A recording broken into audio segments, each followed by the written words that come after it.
Merci à tous d'être venus donc, à notre conférence Retraite, l'impossible réforme. Alors, pour commencer... Alors, attends, je vise. Pour commencer, je vais vous expliquer juste rapidement pourquoi est-ce qu'on vous parle de retraite aujourd'hui. Alors, une des premières raisons, c'est qu'en fait, les retraites, c'est une des thématiques de recherche de l'IREG, qui est donc le laboratoire d'économie et de gestion de l'Université de Savoie. Donc en économie, on a deux grands axes de recherche, l'économie de l'environnement et l'économie du travail. Et donc les retraites est une thématique de l'axe économie du travail. Et on a une équipe de 5 chercheurs et de 3 doctorants en économie du travail qui abordent plus ou moins pour certains donc, la thématique de la retraite.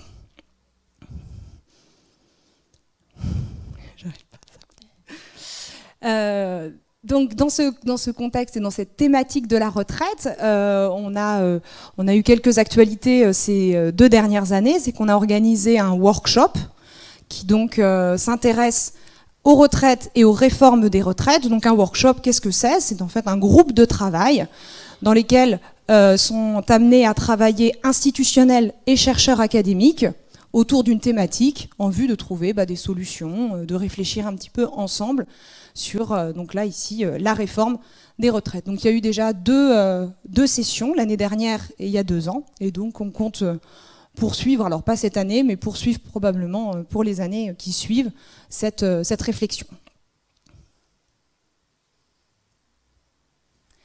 Alors, de quoi allons-nous parler aujourd'hui? Alors d'abord, on va se poser la question, pourquoi réformer le système des retraites? Donc vous avez peut-être entendu parler de réforme des retraites depuis déjà un certain nombre d'années. Donc pourquoi est-ce qu'on fait des réformes des retraites? Ensuite, on vous détaillera un petit peu plus le système de retraite en France tel qu'il est aujourd'hui. Enfin, on s'intéressera à l'effet des réformes qui ont déjà été mises en place. Et puis, on ouvrira sûrement sur donc, les futures réformes qui vont venir. Donc c'est moi qui vais commencer un peu par introduire justement le pourquoi réformer le système des retraites. Et pour ce faire, je vais d'abord faire un bref historique puisque ça va nous permettre de comprendre comment on est arrivé au système actuel. Donc d'abord, nous avons les retraites ouvrières et paysannes en 1910 qui ont été mises en place. Donc ce sont des retraites obligatoires et par capitalisation, c'est-à-dire que les individus allouent une partie de leur rémunération pour former un capital qu'ils vont utiliser pour financer leur pension. Donc ce capital, il était accessible à partir de l'âge de 65 ans. Et on a un système qui finalement s'est soldé par un échec pour de multiples raisons. La première, c'est qu'on a eu la guerre qui est venue créer le phénomène d'inflation, ce qui signifie qu'on a eu une augmentation des prix plus rapide que l'augmentation des salaires. Et donc on a vu les capitales retraites érodées par ce phénomène. Deuxième problème, c'est qu'on avait des salaires faibles et donc on avait aussi des pensions qui étaient faibles puisque le taux de capitalisation était peu élevé. Dernier problème, et qui n'est pas des moindres, c'est que l'âge d'ouverture des droits à la retraite était de 65 ans et que l'espérance de vie de l'époque était moins importante et donc on avait peu de personnes qui atteignaient l'âge d'ouverture des droits, d'où le surnom « la retraite pour les morts ». Donc finalement, on avait peu de personnes qui atteignaient l'âge, on avait aussi des pensions faibles pour les quelques personnes qui atteignaient l'âge, voire inexistantes, et donc cela a été réformé et on a eu un nouveau système qui est le système des assurances sociales dans les années 1928 et 1930.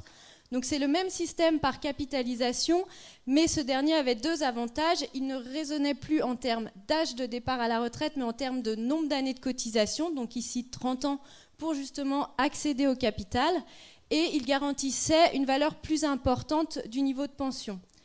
Mais on a eu le même problème que dans le cas précédent avec justement le phénomène d'inflation dû à la guerre et donc à nouveau on a vu les pensions qui ont été érodées.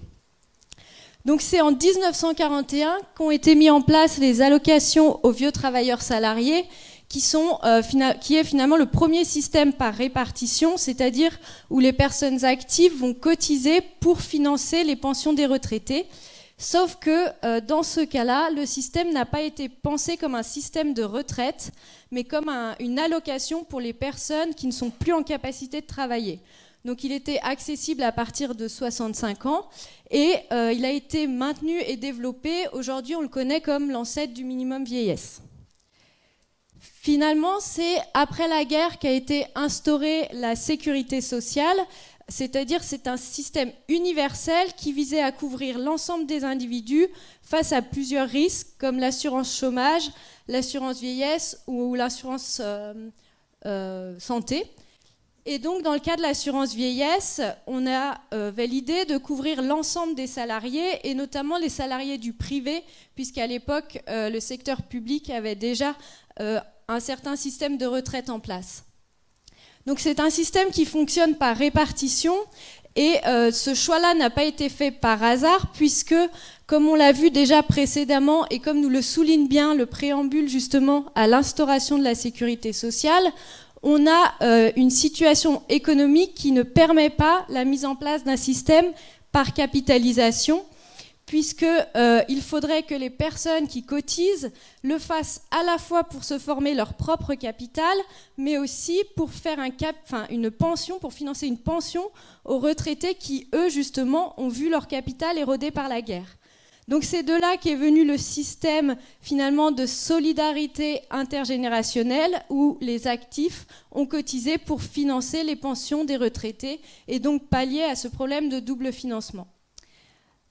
À l'époque, l'âge d'ouverture des droits à la retraite était de 65 ans, puis il a été abaissé dans les années 80 à 60 ans car la retraite a été utilisée comme une politique d'emploi pour lutter notamment contre le chômage et plus particulièrement le chômage des jeunes. Donc l'idée, c'était de sortir les seniors pour faire entrer les jeunes, pour laisser la place aux jeunes sur le marché du travail, mais on reparlera rapidement de ce phénomène. Donc on a vu que pendant la guerre, justement, on a eu la mise en place du système par répartition, et cette mise en place, elle a aussi été permise parce qu'on avait un rapport démographique qui le permettait. C'est-à-dire qu'on avait plus d'actifs que de personnes retraitées. Maintenant, si on regarde aujourd'hui ce graphique qui est une pyramide des âges, c'est-à-dire qu'elle représente le nombre d'individus par année de naissance. Donc vous avez à l'horizontale le nombre d'individus qui est indiqué, et à la verticale, l'année de naissance, et au milieu, entre les graphiques hommes et femmes, l'âge à laquelle correspond cette année de naissance pour l'année 2018. Et donc, on peut voir qu'entre les décennies 40 et 70, on a un effectif de personnes qui est plus importante que sur les générations qui suivent. Et donc, ce sont en fait les générations du baby-boom. Et cela vient finalement être problématique dans notre système par répartition, donc qui repose justement sur le ratio actif et retraité, puisqu'on voit que nos individus du baby-boom arrivent justement petit à petit à la retraite, mais qu'on n'a pas une augmentation proportionnelle du nombre d'actifs. Donc on a une augmentation du nombre de retraités, mais pas la même augmentation du nombre d'actifs. Et donc Sarah va vous expliquer plus en détail, justement, comment évolue le nombre d'actifs et de retraités et l'influence sur notre rapport démographique. Alors, grâce à cette pyramide des âges, en fait, les statisticiens de l'INSEE ont pu effectuer des prévisions sur le nombre de... Alors, attendez, j'arrive toujours pas... Le nombre de personnes âgées de 60 ans et plus, donc en fait les personnes qui peuvent être potentiellement à la retraite, qu'il faudra donc financer. Et on observe ici une augmentation. Alors quand c'est la droite ici pleine, c'est que c'est des observations, donc c'est du passé, c'est déjà réalisé. Puis quand c'est des pointillés, c'est des prévisions. On voit que là on va jusqu'à 2060. Donc on observe qu'il y a eu effectivement une hausse du nombre des personnes âgées de 60 ans et plus, mais que cette hausse va s'accélérer de façon assez conséquente jusqu'en 2060, du fait du phénomène de ce que Anaïg vient de vous présenter. Donc on a une augmentation du nombre de personnes qui vont avoir 60 ans ou plus. L'INSEE prévoit également ce qui va se passer pour la classe d'âge en dessous, c'est-à-dire les 20-59 ans, qui sont nos potentiels cotisants, contributeurs au système. Et là, on observe que selon les prévisions, on va avoir plutôt une stagnation du nombre de personnes qui vont avoir entre 20 et 59 ans, donc qui pourront cotiser au système de retraite. Donc là, assez rapidement, on se dit, il va peut-être y avoir un problème. Et cette tension qui existe entre le nombre de personnes de plus de 60 ans et le nombre d'actifs en âge de travailler, cette tension peut être représentée par ce qu'on appelle le rapport démographique ou le rapport de dépendance démographique, qui est en fait un ratio qu'on peut calculer, qui est le ratio du nombre de personnes âgées de 60 ans ou plus, donc on prend les personnes âgées, qu'on divise par le nombre d'adultes en âge de travailler, voilà, en dessous. Donc, on peut calculer ce ratio et faire donc les prévisions jusqu'en 2060 de ce ratio. Alors, voici le rapport démographique, donc le ratio en question. Donc, on observe ici alors là, on est quelque part ici, nous, d'accord, puisque là, c'était en 2010 que il y avait les prévisions, donc là, on est à peu près ici. On observe qu'il va y avoir une très forte augmentation de ce ratio, ce qui est logique, puisqu'on a vu que les personnes de 60 ans et plus vont augmenter de façon assez significative quand les actifs, eux, vont stagner. Alors, comment on peut ici interpréter rapidement ce qui se passe ? Il suffit de regarder ici, sur cet axe-là, le 0,3. Ça veut dire qu'en 1950, le rapport démographique était d'environ 0,3. C'est-à-dire, grosso modo, on avait un retraité pour 3 actifs. Ce qui était, finalement, assez confortable pour financer le système de retraite par répartition. Aujourd'hui, on se trouve à peu près ici, là, voilà, on regarde vite fait, pas très loin de 2020, on est à 0,5. C'est-à-dire qu'on a 2 actifs pour un retraité. À l'horizon 2050, on va être ici à environ 0,7. Alors, bon, ça ne tombe pas vraiment juste, mais on peut se dire qu'on est à peu près à 1 actif et demi pour un retraité.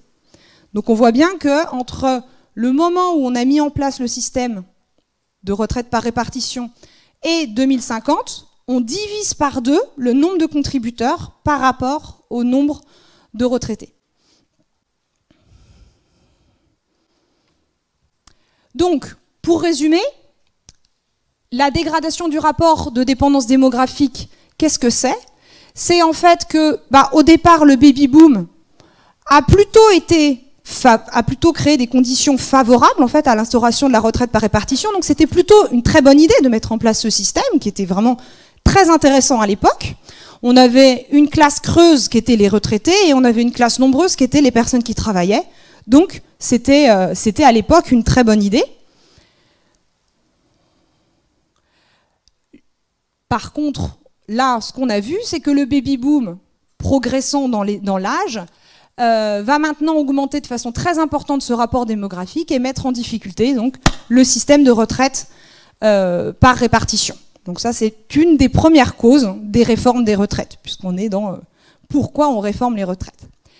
Évidemment, sur le long terme, il n'y a pas que cet effet démographique, parce que ça, on peut se dire, bon, on voit que c'est problématique, mais ça reste transitoire, d'accord ? Puisque quand on aura passé 2060, ça devrait revenir finalement à une situation peut-être plus constante, démographique, avec des cohortes qui sont de taille à peu près identique.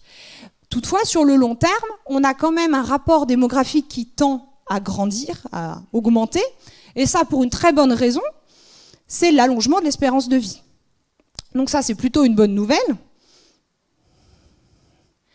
Donc, on peut regarder ici, par exemple, l'espérance de vie à 60 ans, c'est-à-dire le nombre d'années qui restent à vivre quand on a 60 ans, par exemple ici en 90, et le nombre d'années qui restent à vivre quand on a 60 ans, ici par exemple en 2011. Et on observe que par exemple, un homme qui a 60 ans dans 1990, il lui reste en moyenne, évidemment c'est une moyenne, 19 ans, et en 2011, alors là, voilà, autour de 21 ans. Donc on a bien une augmentation tendancielle de l'espérance de vie, ce qui est une très bonne nouvelle, mais ce qui mécaniquement augmente le nombre de retraités, ce qui est logique.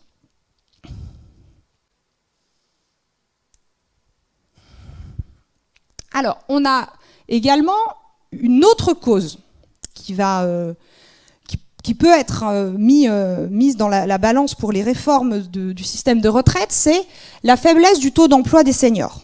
En fait, en France, on a un taux d'emploi des seniors qui est particulièrement bas. Si on regarde par exemple en 2014, le taux d'emploi des 55-64 ans était de 47%, contre 57% en moyenne dans l'OCDE.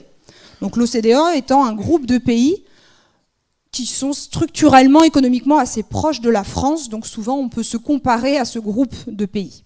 Donc on voit qu'on est en dessous de la moyenne des pays qui nous ressemblent, et on peut même citer des pays qu'on prend souvent en exemple pour leur marché du travail assez dynamique, qui sont les pays scandinaves comme la Suède ou la Norvège, qui eux ont des taux d'emploi des seniors de 70%. Alors là, ce que j'appelle les seniors ici, c'est les 55-64 ans.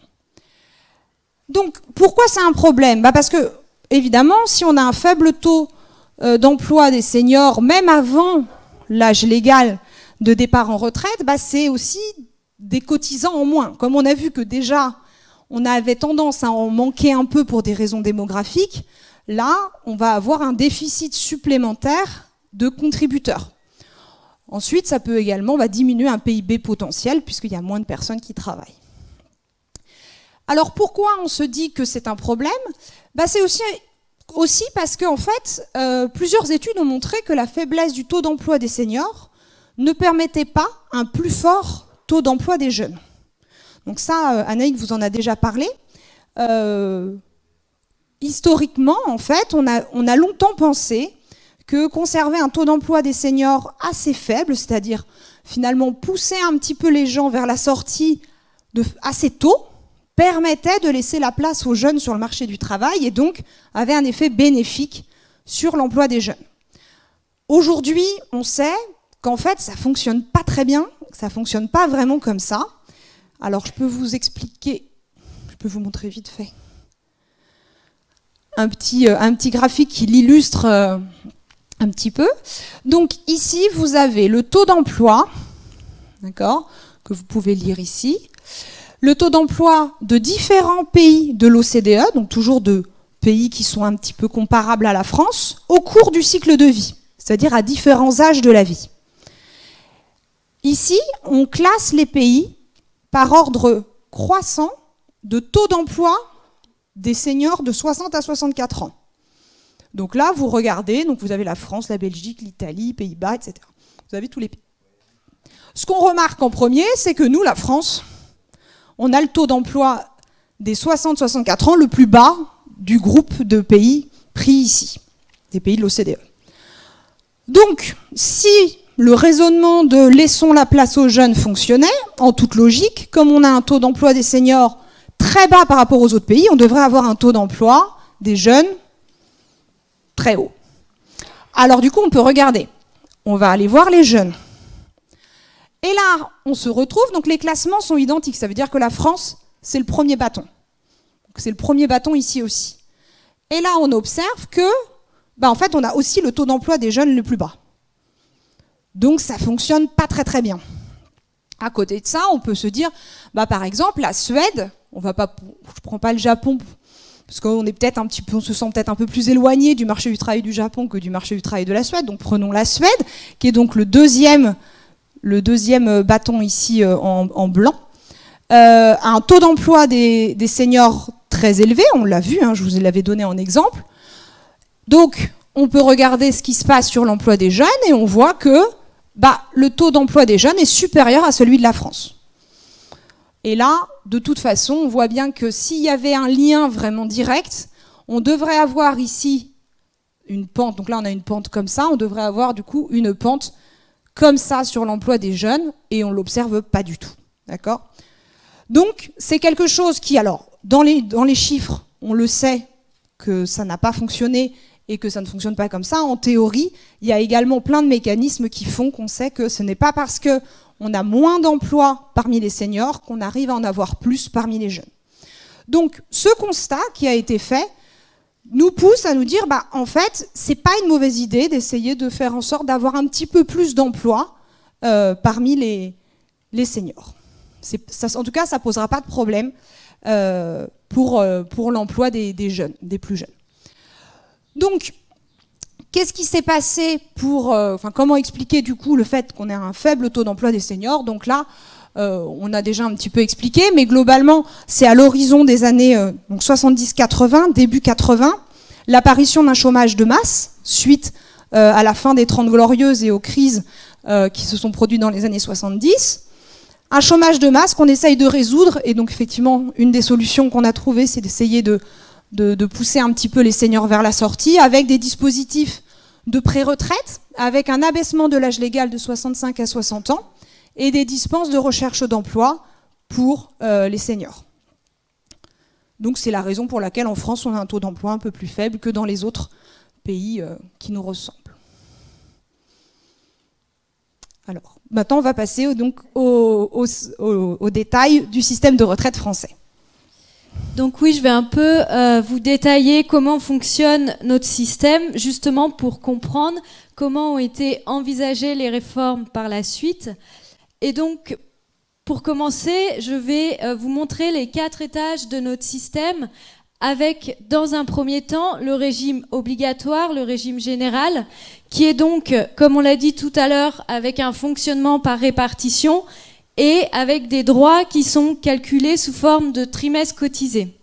Finalement, vous avez une pension qui va être égale à un pourcentage de votre salaire.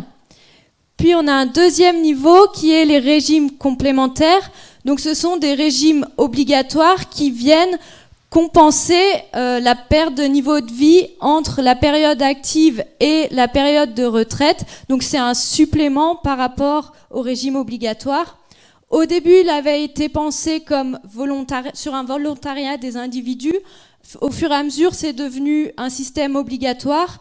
Et donc aujourd'hui, il fonctionne aussi par répartition, mais les droits sont calculés en points accumulés selon la durée et le montant de vos cotisations.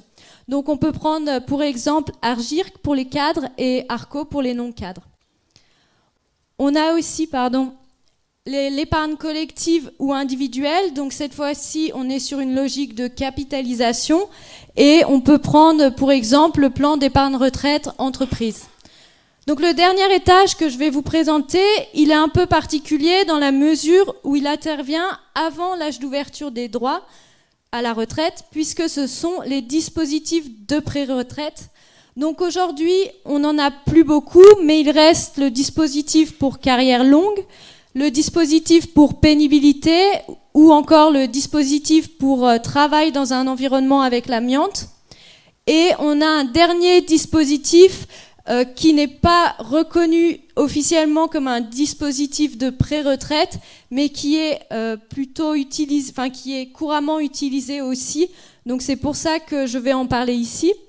Donc je m'explique un peu sur le côté officiel, non officiel.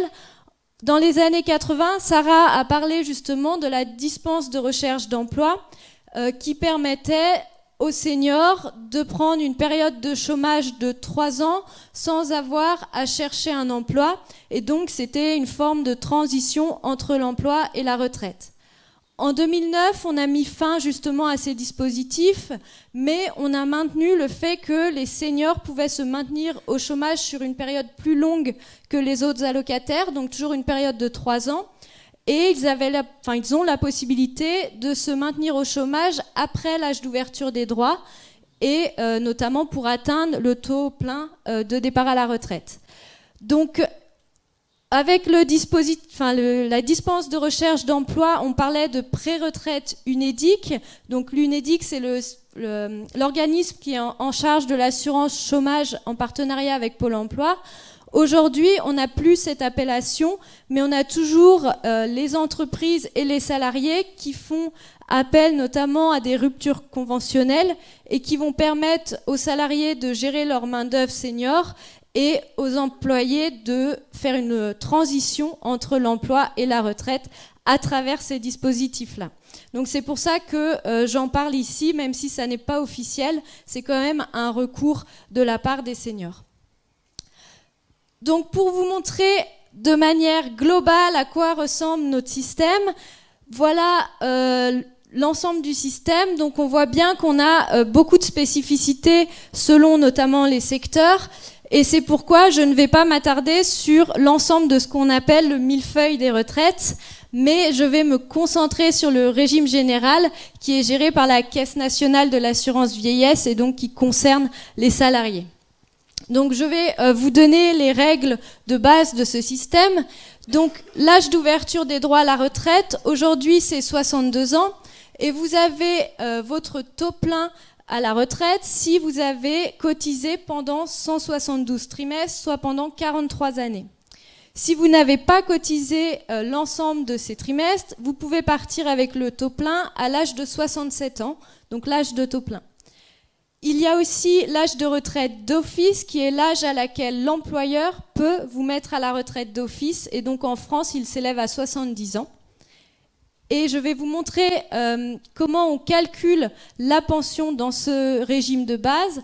Donc c'est le produit entre le salaire annuel moyen, le coefficient de proratisation et le taux de liquidation, sachant que le salaire annuel moyen, c'est en fait la moyenne de vos 25 meilleures années de salaire et que c'est limité au plafond de la sécurité sociale qui est revalorisé chaque année. On a le coefficient de proratisation qui est le rapport entre le nombre de trimestres cotisés et le nombre de trimestres requis. Donc on l'a vu, le nombre de trimestres requis, c'est 172. Donc si vous avez cotisé 172 trimestres, vous avez un rapport égal à 1 et donc vous n'avez pas de pénalisation.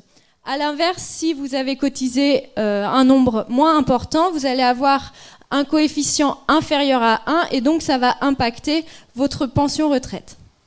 Enfin, le taux de liquidation, c'est un taux qui s'élève à 50% lorsque vous avez votre retraite à taux plein et qui, bien sûr, est moins important si vous n'avez pas atteint justement le taux plein. Donc, dans le public, les règles sont un peu différentes puisqu'on va faire la moyenne sur les 6 derniers salaires obtenus, enfin les 6 derniers mois de salaire traité, et le taux qui correspond au taux plein s'élève à 75%. Donc, dans l'ensemble, on a un régime qui n'est pas dépourvu d'avantages, ne serait-ce parce qu'initialement, il a été pensé sur la solidarité intergénérationnelle. Il a permis à l'époque à des seniors d'avoir un niveau de vie malgré la perte de leur pension. On a aussi un système qui permet de prendre en compte les discontinuités de carrière, notamment si vous avez des interruptions pour chômage ou maternité. Vous avez quand même des trimestres cotisés qui font que ça vient lisser en partie votre carrière. On a aussi la prise en compte de la famille. On peut donner l'exemple de la pension de réversion qui permet, si votre conjoint décède, de recevoir une partie de sa pension pour pallier justement à la perte de niveau de vie due à son décès. Vous avez aussi un système qui est géré de manière démocratique puisque les cotisants siègent au conseil d'administration des caisses de retraite et donc prennent part aux décisions de ces dernières. Vous avez un système finalement qui est aussi déconnecté des crises financières, c'est-à-dire que vos niveaux de pension ne vont pas être impactés par les fluctuations financières comme ça peut être le cas avec des systèmes par capitalisation. Donc finalement, à travers cette présentation, on ne vient pas remettre en question le système en lui-même qui a été bien pensé, surtout à l'époque où il a été mis en place, mais on vient souligner qu'il y a des inadéquations avec notre situation démographique et que cela entraîne des questionnements quant à la soutenabilité de ce système-là. Donc comme vous l'a montré Sarah, on a un vieillissement de la population qui entraîne une dégradation de notre rapport entre actifs et retraités. On a un allongement de l'espérance de vie qui rend justement cette problématique pérenne et on a un faible taux d'emploi des seniors qui nous prive potentiellement de cotisants. Si on met ça en parallèle avec notre système, on voit que ce système repose par nature sur ce rapport actif-retraité et donc que la dégradation de ce rapport entraîne des problèmes de financement du système.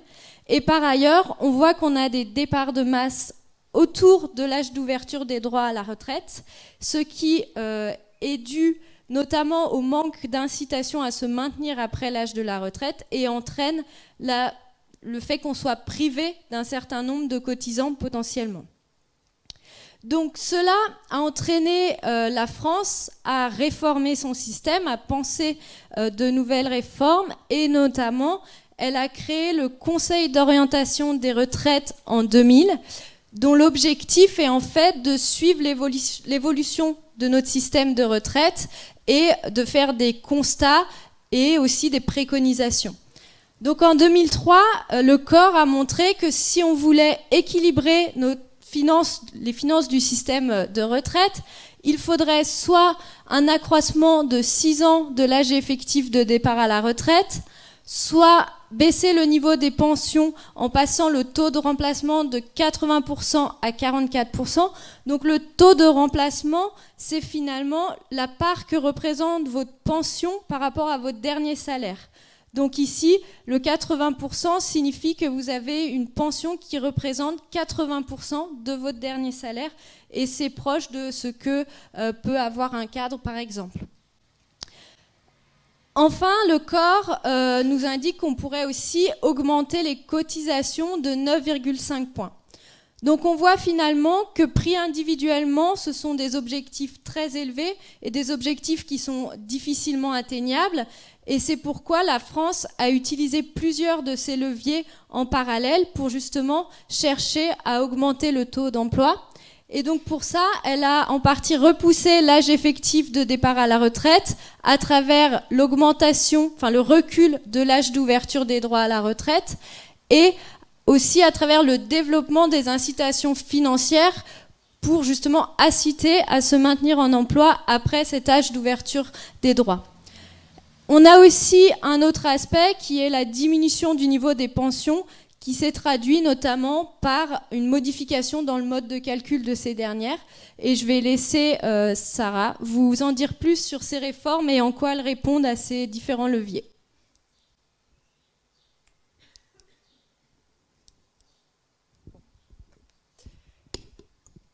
Alors, donc, effectivement, il y a eu donc plusieurs pistes de réformes qui ont été explorées.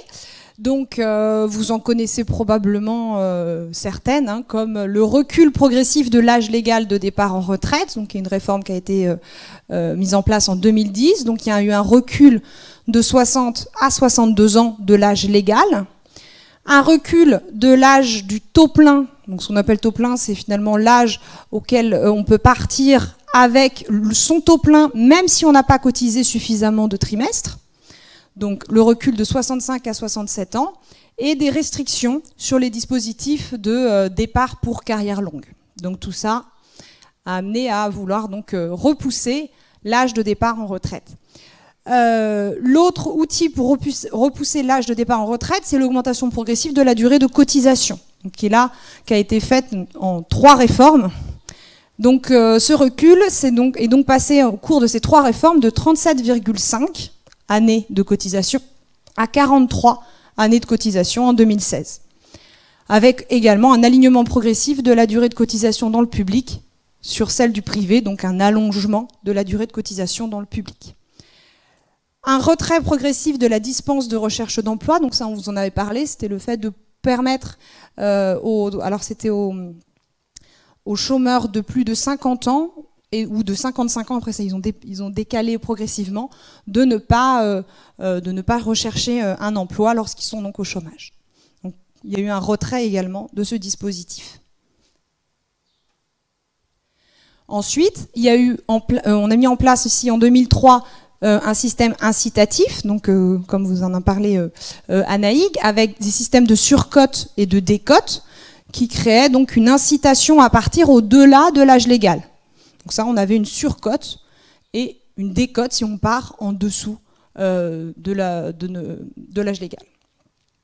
Création également de nouveaux produits d'épargne qui permettent de compléter un petit peu sa pension avec de la capitalisation. Et quelque chose qu'on a peut-être un petit peu moins perçu, mais qui est pourtant un des outils qui a été beaucoup utilisé, donc là assez tôt en 93 et puis récemment en 2018, peut-être vous en avez plus entendu parler, qui est donc la baisse des pensions. Alors, par une modification effectivement du calcul de la pension, puisque le salaire annuel moyen a été calculé longtemps sur les 10 meilleures années, puis après c'est monté à 25 meilleures années. Donc forcément en faisant ça, on baisse le salaire annuel moyen, puisque on va prendre en compte un plus grand nombre d'années, et dedans forcément des années où les salaires ont été peut-être un petit peu moins favorables. Il y a eu la même tendance, évidemment sur des valeurs différentes, mais la même tendance sur le public. Jusque dans les années, donc jusqu'en 93, les pensions étaient indexées sur les salaires moyens français. Le calcul était indexé sur les salaires, c'est-à-dire que vous aviez vos pensions qui augmentaient à mesure que le salaire moyen des Français augmentait. Donc s'il y avait une forte croissance économique, les retraités pouvaient en profiter et profiter de l'augmentation du pouvoir d'achat. Cette indexation a été retirée et on a indexé les pensions sur l'inflation au lieu de l'indexer sur les salaires. Et c'est en fait un calcul beaucoup moins avantageux, puisque si vous avez de la croissance, vous avez une augmentation des salaires qui est supérieure à l'augmentation des prix. Et donc là, les retraités ne peuvent pas en bénéficier. Il y a juste une stabilisation du pouvoir d'achat, mais il n'y a pas de croissance pour le pouvoir d'achat des seniors.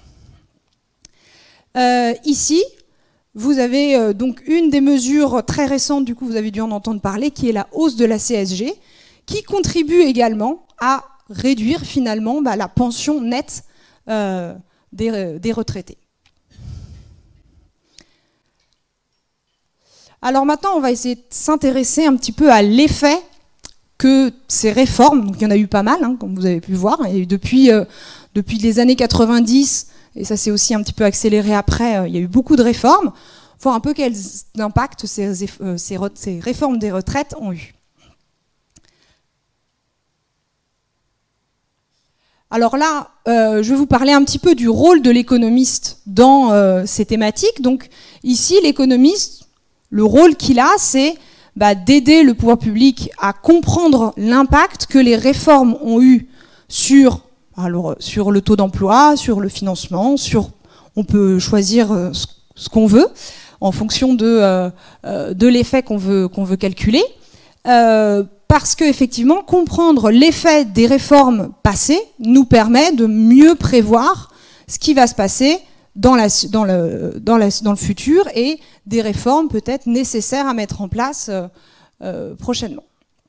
Donc, pour évaluer ces politiques, l'économiste a deux possibilités, deux méthodes qui sont complémentaires et qui utilisent de toute façon toujours un petit peu les deux. Vous avez d'abord des méthodes empiriques, donc des méthodes qui sont basées plus sur les données. Donc il s'agit ici d'isoler une ou plusieurs réformes pour en évaluer l'effet. Et ensuite, vous comparez la situation avant-après réforme, ou alors vous comparez la situation de ceux qui sont touchés par la réforme par rapport à ceux qui ne sont pas touchés par la réforme. Parfois, par exemple, vous pouvez comprendre, par exemple, il y a des réformes qui touchent que le public, ou qui touchent que le privé, ou qui touchent que les carrières longues, etc. Donc vous pouvez comme ça isoler l'effet d'une réforme et comprendre un petit peu le mécanisme qui se cache derrière cette politique publique. Vous avez également des méthodes structurelles qui là sont un petit peu différentes. En gros, ici, on va chercher à schématiser le comportement des agents, donc essayer de comprendre pourquoi ils prennent telle décision, afin de simuler et de prédire les effets des politiques sur ces comportements en prenant en compte des anticipations. C'est-à-dire que si on arrive à bien schématiser, à bien comprendre pourquoi les personnes prennent ces décisions, on va pouvoir comprendre comment une politique va impacter ces décisions. D'accord ? Donc évidemment, ces deux approches sont complémentaires. Et là, je vais vous montrer un petit exemple. Donc un petit exemple d'un article qui a été donc publié très récemment sur évidemment une réforme des retraites en France. Donc c'est récent, puis c'est sur la France, donc du coup c'est assez adapté à notre conférence.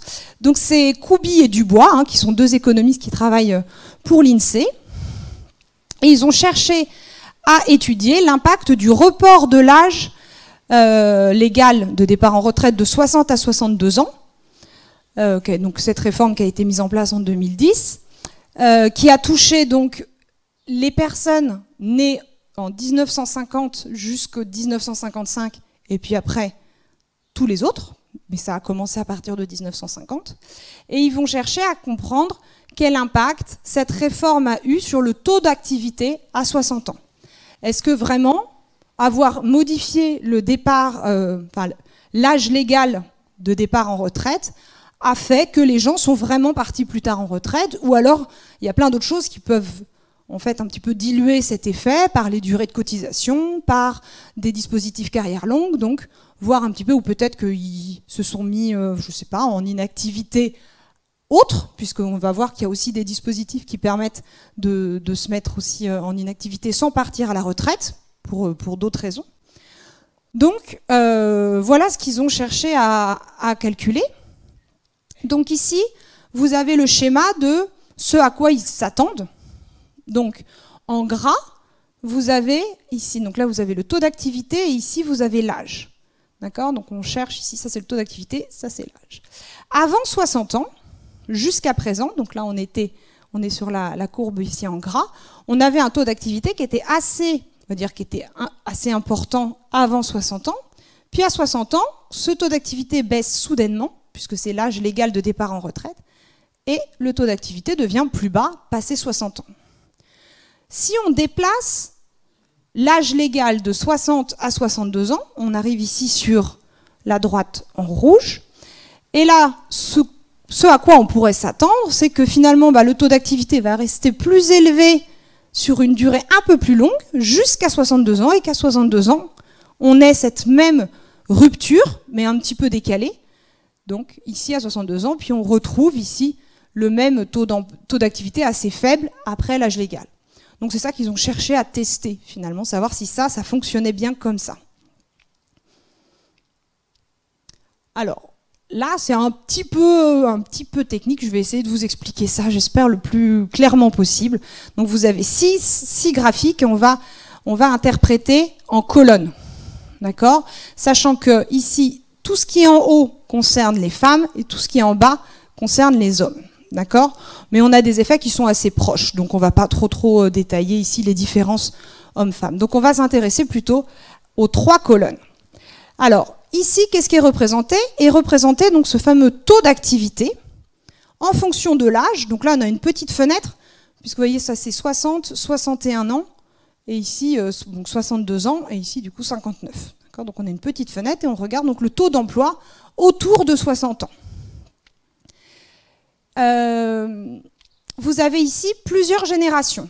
C'est-à-dire ici, vous avez le taux d'emploi finalement des personnes qui sont nées en 49, le taux d'emploi des personnes qui sont nées en 50, etc., jusqu'à 53. On a vu que la réforme mise en place en 2010 ne touchait que les personnes nées à partir de 1950. Ça veut dire qu'une personne née en 49 n'a pas été touchée par la réforme. D'accord? Par contre, une personne née en 53 a été pas mal touchée par la réforme, puisque finalement, ça veut dire que leur âge légal n'était pas très loin de 62 ans, puisque ça s'est fait progressivement. Donc 53 touchés par la réforme, 49 pas du tout touchés par la réforme. Donc on va pouvoir comparer en fait ces deux cohortes de travailleurs qui sont par ailleurs assez proches en termes d'âge, mais qui n'ont pas été touchés de la même façon par les réformes. Dans la première colonne, vous avez ici une simulation. Ça veut dire que l'INSEE a mis en place un logiciel qui permettait de simuler les comportements des gens à l'approche de la retraite et voir un petit peu comment ils se comportaient, comment ils partaient à la retraite. Donc on voit qu'ici, ils ont un taux d'activité assez élevé avant 60 ans, et à 60 ans, ils partent assez massivement à la retraite, et après on observe un taux d'activité assez faible. Ce cas-là, cette première colonne, c'est une simulation quand on ne fait pas de réforme. Donc il n'y a pas de réforme, tout le monde a le même âge légal, donc ici on voit que toutes les cohortes partent à peu près en même temps à la retraite. La deuxième colonne, c'est le même logiciel, le même simulateur, mais en prenant en compte la réforme, donc avec ces décalages d'âge légal. Et là, on voit que les cohortes ne vont pas se comporter de la même façon. On voit par exemple que la plus foncée, c'est ceux qui sont nés en 53, donc qui sont le plus touchés par la réforme.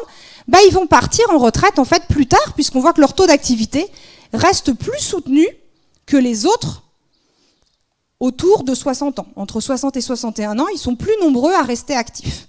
D'accord ? Donc on voit bien que le logiciel, finalement, nous prédit ça. Alors ensuite, parce qu'on n'est quand même pas des machines, on va comparer, puisque maintenant on a suffisamment de recul, on va comparer avec ce qui s'est vraiment passé. Puisque ça, c'est une réforme de 2010, donc aujourd'hui, vous avez vu l'article est de 2017, donc ils ont les chiffres. Donc ils peuvent comparer avec ce qui s'est effectivement passé. Donc pour ça, ils vont utiliser des données de l'INSEE qui s'appellent l'enquête emploi, qui permet de vraiment observer ce qui s'est passé.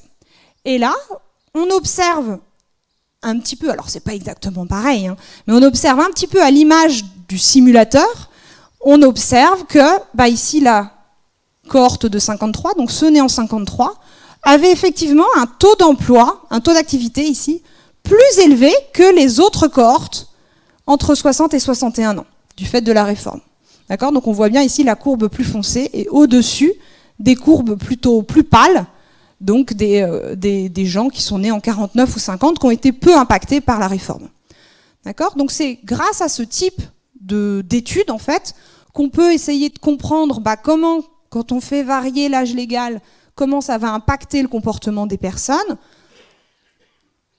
On va pouvoir un petit peu les modéliser avec ce type de logiciel. Alors l'avantage de pouvoir comparer les données avec un simulateur, c'est de se dire, là, on peut observer le vrai effet de la réforme, mais si demain on dit, maintenant l'âge légal, on veut le redescendre à 61 ans, qu'est-ce qui se passe ? Il va falloir le faire, puis attendre. Sauf que là, on a un simulateur qui a l'air de pas trop se tromper, donc on peut déjà se dire, on va déjà regarder ce que notre simulateur de comportement nous dit, et puis peut-être qu'on peut déjà partir de cette base pour comprendre un petit peu comment ça va modifier les comportements de départ en retraite. Donc voilà, c'était un petit point méthodologique pour vous expliquer un petit peu ce que faisaient les économistes pour évaluer l'effet des réformes. Alors, à l'issue donc de tout ce travail, évidemment, on peut détailler de façon un peu plus complète qu'est-ce qui s'est passé à la suite de cette réforme. Globalement, les résultats de cet article montrent que la probabilité d'être à la retraite à 60 ans a diminué pour les hommes de 27 points de pourcentage et pour les femmes de 22 points de pourcentage. Et ils ont pu aussi également détailler où sont passées ces personnes-là, puisqu'évidemment, tout le monde n'est pas resté en emploi. D'accord ? Donc il y a des personnes qui sont restées en emploi à taux plein, d'autres qui sont passées à temps partiel, des personnes qui sont allées au chômage et des personnes qui sont en inactivité autre, parce qu'il y a des dispositifs par exemple pour des invalidités ou d'autres types d'inactivités qui peuvent remplacer le départ en retraite s'il y a par exemple des incapacités de travailler. Donc voilà un petit peu pour le détail de cet article. Et on va passer maintenant à l'effet global, parce que je ne vais pas pouvoir vous faire ça pour chaque réforme, vous avez vu qu'il y en avait quand même pas mal, donc on ne va pas pouvoir faire ça pour tous, donc on va regarder grosso modo qu'est-ce qui s'est passé depuis qu'on a mis en place toutes ces réformes. Donc je pense que le graphique parle un petit peu pour lui-même, là. Donc ça c'est le taux d'emploi des 55-64 ans en France, au cours d'une période de 2003 à 2015, et là on observe quand même une assez conséquente augmentation du taux d'emploi, d'accord, puisqu'on passe ici de 39 à 48%, donc du taux d'emploi sur cette population-là, donc c'est assez important, hein, donc on a vu qu'il y a quand même, en tout cas, on a réussi à augmenter le taux d'emploi de façon conséquente, alors bon, après, voir si c'était un objectif, c'est un objectif pour la contribution, en tout cas, au système de financement des retraites. Alors, c'est passé par quoi, cette augmentation du taux d'emploi ? C'est passé par une augmentation, un recul de l'âge effectif de départ en retraite. Donc là, ce n'est pas l'âge légal, c'est l'âge effectif, c'est-à-dire l'âge réel auquel les gens partent. On peut avoir un âge légal à 60, mais décider de partir à 61 ans parce qu'on n'a pas son taux plein, par exemple, ou parce qu'on aime bien son travail. Ou au contraire, on peut avoir un âge légal à 60 ans et avoir un dispositif carrière longue qui nous permet de partir un petit peu avant. Donc voilà, donc ici vous avez en gris, je vais parler que du bâton gris là que vous avez, on voit bien qu'au cours des dernières années, on a une augmentation, ici un recul de l'âge effectif du départ en retraite. Donc ça c'est une des raisons pour lesquelles évidemment le taux d'emploi a augmenté. Deuxième raison, je vous ai dit, il y a eu aussi des retraits de certains dispositifs de pré-retraite. Donc ici en bleu, par exemple, vous avez ce dont on vous a déjà parlé, le dispositif de dispense de recherche d'emploi, qui a disparu. Et là, on voit en fait en bleu le nombre de personnes qui entraient dans ce dispositif en fonction de l'année. Donc on voit par exemple que dans les années 2000-2004, il y avait beaucoup de personnes qui profitaient de ce dispositif. Aujourd'hui, donc là ça s'arrête en 2012, mais aujourd'hui on voit que il n'y a plus personne puisqu'en fait il n'y a plus de dispositif. Donc nécessairement, ces personnes qui étaient dans un dispositif de dispense de recherche d'emploi, ils sont ailleurs. Et une partie sont en emploi, puisqu'on a vu que le taux d'emploi augmentait. Donc ça, c'est une des raisons.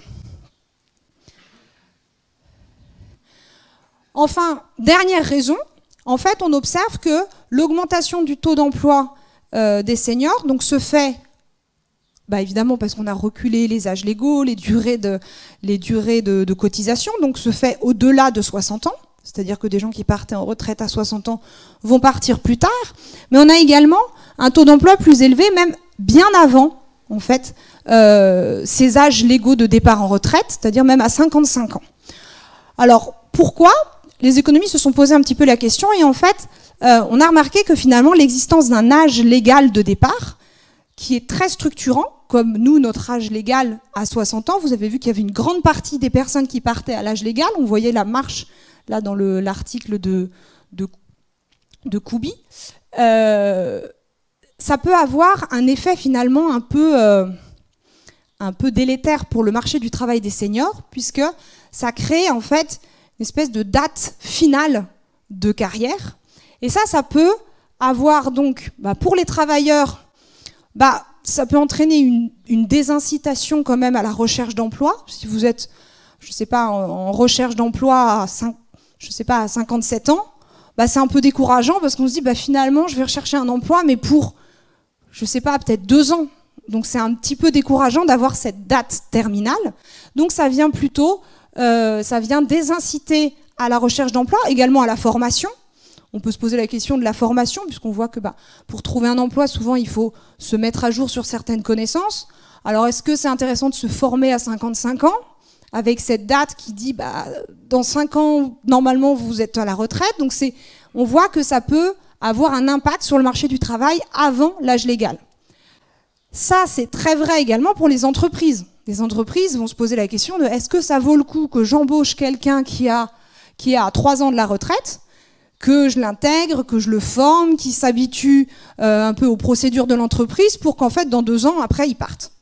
Donc, finalement, l'existence de cet âge très, on va dire, très rigide, ça vient en fait détériorer les conditions du marché du travail au moins 5 ans avant. C'est à peu près ce qu'on observe en fait, 55 ans à 60 ans. Alors évidemment, comme on a décalé l'âge légal, cet effet, il s'est décalé également. Donc ça veut dire que maintenant, à 55 ans, c'est un peu plus facile, puisqu'on n'est plus à 5 ans de la retraite, on est à 7 ans. Donc finalement, tout s'est un petit peu décalé. Au-delà de ça, on a les politiques incitatives de poursuite de la carrière. Et donc ça peut aussi donner un petit peu plus de souplesse au départ en retraite et dire, moi, si je trouve un emploi qui me plaît vraiment, je sais que je peux peut-être partir même au-delà de 62 ans, parce que si ça me plaît vraiment et que je suis en forme, pourquoi pas? Du coup, ça peut me donner un petit peu plus d'incitation à reprendre le travail. Donc probablement que ça c'est un des effets qui a également été mis en avant pour expliquer la hausse du taux d'emploi des seniors. Alors, je crois que c'est juste après, voilà. Donc, pour résumer ici, là, c'est le taux d'emploi en France de 1975 à 2014 pour différentes classes d'âge. On a vu que à partir des années 70, le taux d'emploi des 60-64 ans et des 55-59 ans a fortement chuté face aux dispositifs mis en place au début des années 80.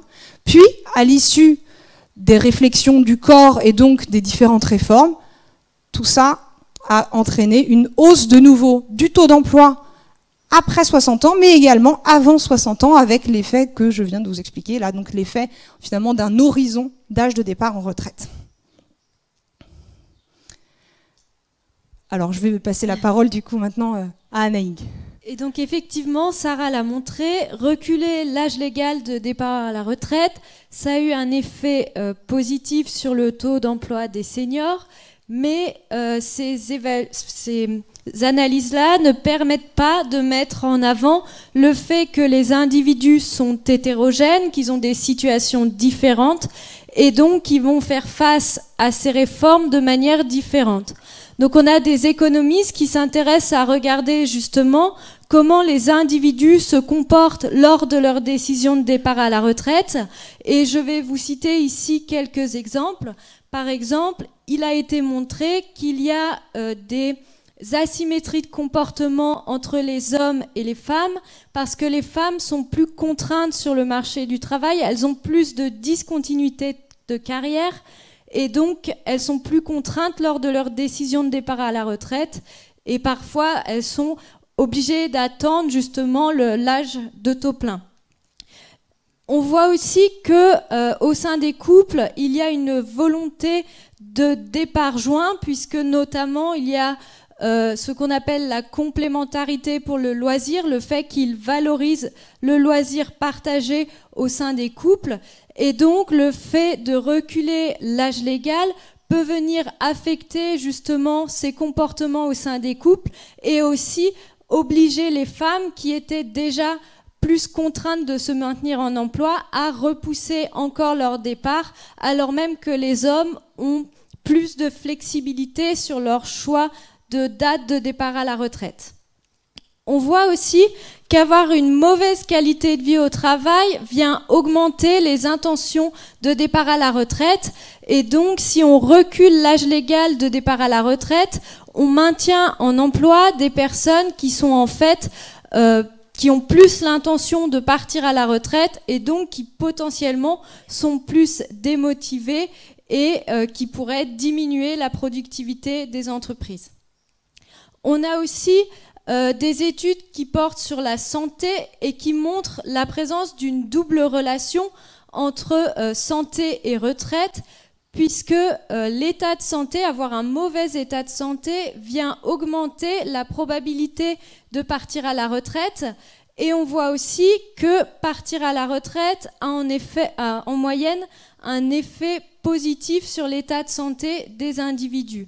Donc finalement, si on recule l'âge de départ à la retraite, on vient potentiellement demander à des personnes de se maintenir plus longtemps en emploi alors qu'en termes d'état de santé, elles sont trop contraintes pour le faire, donc on les pénalise et on, du fait du report, retarde aussi l'effet positif de la retraite sur l'état de santé en moyenne et donc potentiellement, on vient impacter l'espérance de vie des individus. Enfin, on a aussi des différences d'accès et de capacité de traitement de l'information, puisque certaines personnes vont avoir plus de facilité à accéder à la formation retraite et vont aussi être mieux formées pour traiter cette information. Donc potentiellement, on a des personnes qui vont mieux intégrer les réformes et qui vont mieux optimiser leur décision de départ à la retraite, alors que pour d'autres, ça va être plus difficile et donc elles risquent d'être plus pénalisées. Donc je ne vous ai cité que quelques exemples, mais au regard de ces résultats, on a une évolution de l'esprit des réformes qui s'est faite et notamment on tend vers le développement de réformes qui voudrait un système plus flexible, plus individualisé pour prendre en compte justement l'ensemble de la carrière des individus et leurs caractéristiques. On a aussi la volonté d'un système plus lisible, justement pour essayer de réduire les inégalités entre les personnes qui ont une meilleure capacité de traitement ou d'accès et les autres. Et enfin, un souhait de développer la complémentarité entre les politiques sociales, puisqu'on l'a vu, on a une relation entre état de santé et départ à la retraite, par exemple. Donc finalement, aujourd'hui, on a en France des discussions qui ont lieu pour réformer justement notre système de retraite. Et on voit qu'on retrouve d'une certaine manière ce nouvel esprit, puisque par exemple, une des volontés, c'est d'uniformiser le système de calcul entre le public, le privé et les régimes spéciaux. Donc en d'autres termes, venir rendre le système plus lisible. On a aussi d'autres idées. La première, mais qui ne semble finalement pas être celle qu'on entend le plus dans les discussions actuellement, mais qui avait été abordée par notre président, notamment lors de sa campagne, c'est le passage à un système par répartition sous forme de comptes notionnels. Donc les comptes notionnels, c'est en fait le fait qu'un individu va cotiser sur un capital fictif, un capital dit notionnel, et qu'au moment du départ à la retraite, ce capital va être transformé en pension en fonction d'un coefficient qui va dépendre de son âge de départ à la retraite et de son espérance de vie, enfin de l'espérance de vie moyenne de son année de naissance. Donc finalement ici, on voit qu'on a un système qui est individualisé, puisque l'idée c'est de demander aux individus d'arbitrer entre leurs préférences pour le loisir et pour la consommation. C'est-à-dire que si un individu repousse son départ à la retraite, son capital va être divisé par un nombre de périodes moins important et donc il aura une pension par mois plus importante et donc un niveau de vie par mois plus important que quelqu'un qui serait parti avant, mais qui lui par contre aura eu un temps de loisir qui aura été plus important. La problématique avec ce type de système, c'est qu'il peut être aussi très inégalitaire et notamment on peut parler de la pénibilité puisque quelqu'un qui aurait une carrière pénible pourrait finalement être contraint de partir à la retraite. Donc finalement son départ à la retraite n'est plus l'expression d'une préférence mais d'une contrainte. Et pourtant sa pension serait calculée sur la même espérance de vie que les personnes de la même année de naissance qui, elles, n'ont pas connu cette pénibilité au travail et vont donc pouvoir repousser leur départ à la retraite et donc finalement avoir plus d'avantages. Donc la problématique, c'est qu'avec ce système, on ne peut pas intégrer, par exemple, la pénibilité directement dans le calcul de la pension.